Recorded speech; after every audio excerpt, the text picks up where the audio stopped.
हम लोग साइंस में चैप्टर नंबर 11 क्या है हमारा कार्य तथा ऊर्जा। इसमें हम लोग कार्य के बारे में पढ़ चुके हैं, ठीक है। तो आज हम आपसे पहले कुछ क्वेश्चन पूछते हैं। तो जो भोजन हम लोग घर में खाते हैं उसमें भोजन में हम लोग क्या क्या लेते हैं? सुशील मौर्य बताइए। फल, सब्जी और अनाज। फल, सब्जी और अनाज, ठीक है, सिट डाउन। तो फल, सब्जी और अनाज, फल, सब्जी और अनाज जब हम खाते हैं तो उससे हमें क्या प्राप्त होता है? ऊर्जा। क्या प्राप्त होता है? ऊर्जा। क्या प्राप्त होता है? ऊर्जा। ऊर्जा प्राप्त होती है, ठीक है, सिट डाउन। तो आज का हमारा टॉपिक क्या है? ऊर्जा। क्या टॉपिक है? ऊर्जा। आज हम लोग ऊर्जा के बारे में जानेंगे। तो ऊर्जा क्या होती है, कोई बताएगा? एनीवन? ऊर्जा क्या होती है? Stand up. कार्य करने की ताकत को ऊर्जा कहते हैं। कार्य करने की ताकत को ऊर्जा कहते हैं। Very good, sit down.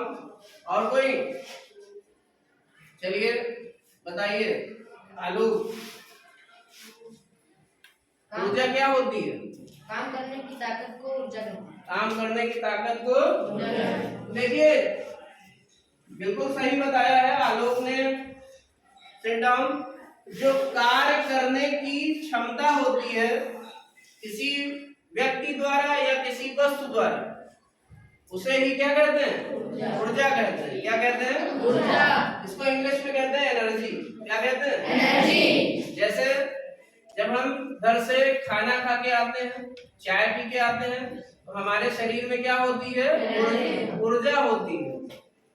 उसी ऊर्जा के कारण हम किसी काम को कर पाते हैं, ठीक है। जैसे उसी ऊर्जा से आप पढ़ाई कर रहे हैं, उसी ऊर्जा से हम आपको पढ़ा रहे हैं।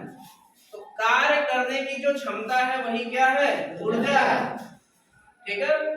तो जो ऊर्जा है ये कई सारे स्रोत से हमको प्राप्त होती है, ठीक है। जैसे सूर्य है तो इससे सौर ऊर्जा प्राप्त होती है, बल्ब है तो इससे प्रकाश ऊर्जा प्राप्त होती है। तो ये हमारी ऊर्जा थी। अब हम लोग का अगला टॉपिक है ऊर्जा के प्रकार। ऊर्जा के प्रकार। तो ऊर्जा कितने प्रकार की होती है? ऊर्जा कई प्रकार की होती है। जैसे पहला हमारा यांत्रिक ऊर्जा। क्या? यांत्रिक ऊर्जा। यांत्रिक ऊर्जा किसी यंत्र में संचित ऊर्जा को ही यांत्रिक ऊर्जा कहते हैं। किसी यंत्र में संचित ऊर्जा को ही यांत्रिक ऊर्जा कहते हैं। इसका मतलब कोई भी यंत्र है या मशीन है उसमें जो ऊर्जा संचित होती है उस ऊर्जा को यांत्रिक ऊर्जा कहते हैं। जिसके कारण वो यंत्र हमारा चलता है। क्या होता है? चलता है। यांत्रिक ऊर्जा जैसे घड़ी की सुई हमारी चलती है, घड़ी में हम लोग चाबी भरते हैं। क्या भरते हैं? चाबी। चाबी द्वारा घड़ी में क्या होती है? ऊर्जा संचित हो जाती है, ठीक है। तो ये ऊर्जा क्या कहलाएगी? यांत्रिक ऊर्जा। यांत्रिक ऊर्जा बेटा दो प्रकार की होती है। कितने प्रकार की होती है? इसको मैकेनिकल एनर्जी कहते हैं। ये दो प्रकार की होती है। एक होता है गतिज ऊर्जा और दूसरा होता है स्थितिज ऊर्जा।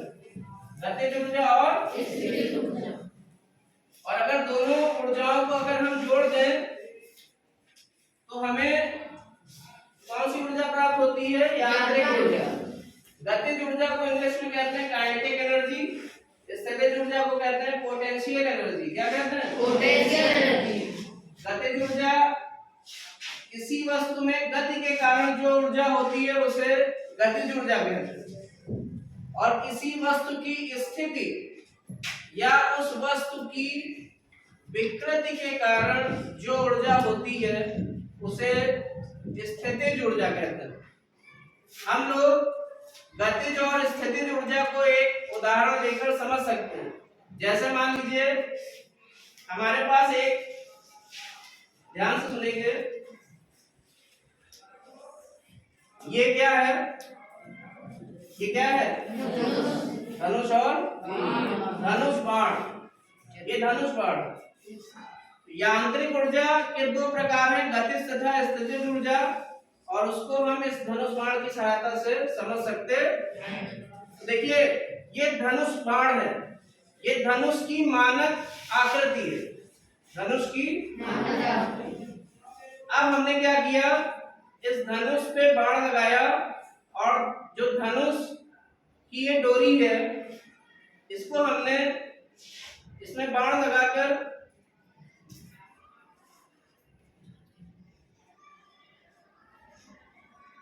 इस डोरी को या इस रस्सी को पीछे खींचा। क्या धनुष बाण की आकृति में परिवर्तन हुआ? धनुष बाण की आकृति में परिवर्तन होना ही क्या कहलाता है? विकृति। आकृति बिगड़ जाना ही विकृति कहलाती है। इस विकृति के कारण, ध्यान से सुनेंगे, इस धनुष में ऊर्जा संचित हो चुकी है। इस धनुष में ऊर्जा संचित हो चुकी है। तो धनुष में ऊर्जा कहां से संचित हुई? हमने क्या किया, इस डोरी को ऊर्जा देकर, अपने शरीर से ऊर्जा देकर पीछे की ओर खींचा, जिससे हमारे शरीर की ऊर्जा ने क्या किया, इस धनुष की मानक स्थिति को बिगाड़ दिया या विकृत कर दिया। इस विकृति के कारण धनुष में ऊर्जा संचित हो गई है, और जो ऊर्जा इस विकृति के कारण इस धनुष में संचित होती है, इस ऊर्जा को स्थितिज ऊर्जा कहते हैं। क्या कहते हैं? स्थितिज ऊर्जा। और ये स्थितिज ऊर्जा जैसे ही हम ये बाण छोड़ते हैं, वैसे ही ये स्थितिज ऊर्जा किसमें बदल गई? गतिज ऊर्जा में। क्यों? क्योंकि ये जो बाण है ये हमारा गति कर रहा है। क्या कर रहा है? जो स्थितिज ऊर्जा है उसने क्या किया, इस बाण को आगे की ओर मूव कर दिया या गतिशील कर दिया। तो इस बाण में कौन सी ऊर्जा हुई? गतिज ऊर्जा। और ये बाण क्या कर सकता है? इससे किसी को आघात पहुंच सकता है, मतलब इसमें कार्य करने की क्षमता है इसकी गति के कारण, और इसकी गति के कारण जो इसमें कार्य करने की क्षमता है वो इसकी गतिज ऊर्जा है। अब हम लोग बात करेंगे विद्युत ऊर्जा की। विद्युत ऊर्जा क्या होती है? विद्युत उपकरणों से प्राप्त ऊर्जा जो होती है वो विद्युत ऊर्जा होती है। ठीक है, जैसे हम लोग विद्युत जनरेटर कह सकते हैं, ठीक है, और विद्युत सेल हो सकता है। प्रकाश ऊर्जा, प्रकाश ऊर्जा क्या होती है? जो प्रकाश से प्राप्त होती है। इसके स्रोत हमारा विद्युत बल्ब, मोमबत्ती, ट्यूबलाइट, सूर्य, ये सब विद्युत, ये सब प्रकाश ऊर्जा के स्रोत हैं। इसी तरह रासायनिक ऊर्जा, जो किसी रासायनिक अभिक्रिया के पश्चात प्राप्त हो, जो विद्युत सेल होते हैं, जो हम लोग घड़ी के सेल या कोई भी बैटरी है, तो इसमें कौन सी ऊर्जा होती है? रासायनिक ऊर्जा, जो कि किसमें परिवर्तित हो जाती है? विद्युत ऊर्जा में। किसमें परिवर्तित होती है? विद्युत ऊर्जा में। रासायनिक ऊर्जा रासायनिक अभिक्रिया के उपरांत उत्पन्न होती है, और ये रासायनिक ऊर्जा बदलती है किसमें? विद्युत ऊर्जा में। तो रासायनिक ऊर्जा हो गई, विद्युत ऊर्जा हो गई, प्रकाश ऊर्जा हो गई, यांत्रिक ऊर्जा हो गई। इसी तरह ध्वनि ऊर्जा, हमारी जो आवाज है ये आपको सुनाई दे रही है। क्यों? क्योंकि आवाज में एक प्रकार की ऊर्जा है जिससे आपके कान के पर्दे हिल रहे हैं, जिसकी वजह से जो कान के पर्दे हैं जब हिलते हैं या हमारी आवाज आपके कान के पर्दे से टकराती है तो हमें आवाज सुनाई देती है, क्योंकि ध्वनि में भी क्या होती है? ऊर्जा होती है। इसी तरह ऊष्मीय ऊर्जा होती है। ऊष्मीय ऊर्जा जैसे डीजल इंजन, भाप का इंजन, ठीक है, ये सभी ऊष्मीय ऊर्जा के स्रोत हैं। ठीक है, ये ऊष्मा के रूप में ऊर्जा मिलती है, उसको ऊष्मीय ऊर्जा कहते हैं। जैसे हमने आपको बताया ध्वनि ऊर्जा, यांत्रिक ऊर्जा, प्रकाश ऊर्जा, विद्युत ऊर्जा, रासायनिक ऊर्जा, और कौन सी ऊर्जा हो सकती है? नाभिकीय ऊर्जा, जो नाभिक के विखंडन से, आपको पता है परमाणु, जब कोई परमाणु का नाभिक कई सारे अन्य नाभिकों में टूट जाता है तो उससे प्राप्त जो ऊर्जा होती है उसको नाभिकीय ऊर्जा कहते हैं। ये नाभिकीय विखंडन से प्राप्त ऊर्जा है। इसी तरह जब दो परमाणु के नाभिक आपस में जुड़ते हैं तो जो उत्पन्न ऊष्मा होती है उसको नाभिकीय संलयन से प्राप्त ऊर्जा कहते हैं। इसका मतलब ये दोनों ही नाभिकीय विखंडन तथा नाभिकीय संलयन से प्राप्त जो ऊर्जाएं हैं इनको नाभिकीय ऊर्जा कहते हैं। क्या कहते हैं? नाभिकीय ऊर्जा।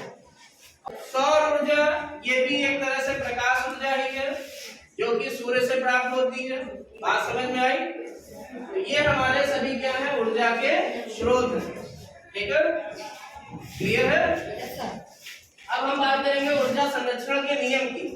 तो ऊर्जा संरक्षण का नियम क्या होता है? Law of conservation of energy.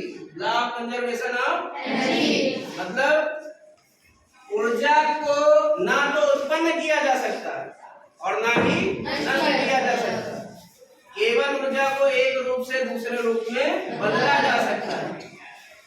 इसका मतलब energy neither be created nor be destroyed.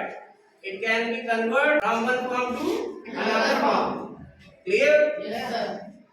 ऊर्जा को ना तो उत्पन्न कर सकते हैं और ना ही नष्ट कर सकते हैं, केवल इसको एक रूप से दूसरे रूप में बदल सकते हैं। जैसे विद्युत सेल में जो रासायनिक ऊर्जा होती है, रासायनिक अभिक्रिया के उपरांत जो रासायनिक ऊर्जा होती है वो विद्युत ऊर्जा में बदल जाती है। इसमें बदल जाती है।